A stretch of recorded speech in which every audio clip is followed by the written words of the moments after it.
সন্তানকে দেখতে গিয়ে আক্রান্ত বাবা। অপরাধ সন্তানের টানে সন্তানকে দেখতে গিয়ে শ্বশুর বাড়ির হাতে আক্রান্ত হতে হলো জন্মদাতা বাবা সহ আরও দুই বন্ধুকে। ঘটনা শনিবার রাতে বিশালগড় থানাধীন চরিলাম রাজীব কলোনি এলাকায়।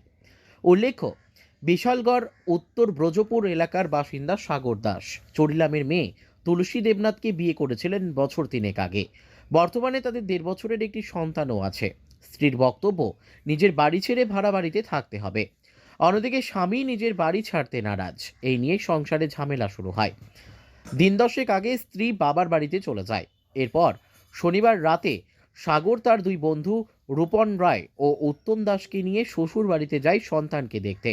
তখনই শ্বশুর বাড়ির লোকজনেরা তাদের বেধড়ক মারধর করে বলে অভিযোগ।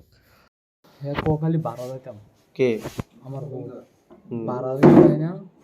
হ্যাঁ বাইক গেছে কিছুদিন আগে মনে করেন এটা বাড়ি একটা দাঁড়াল হয়েছে। এরপরে বাড়িতে গেছে পরে দিয়া আমি এরপরে গেছি না।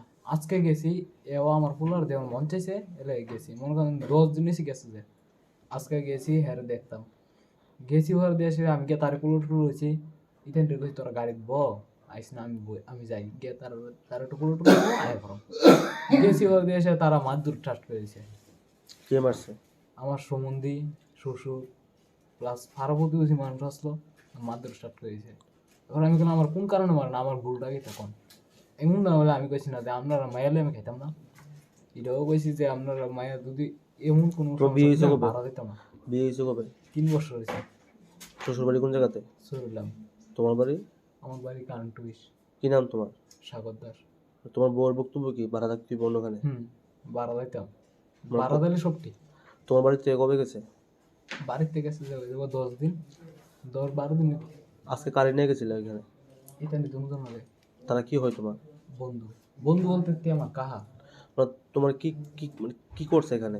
জানো মারধর করতেছে, মারধর করছে প্লাস বাইন্দা রাখছে যেমন আমরা চুর। আমি কেন চুরি করতাম গেছি?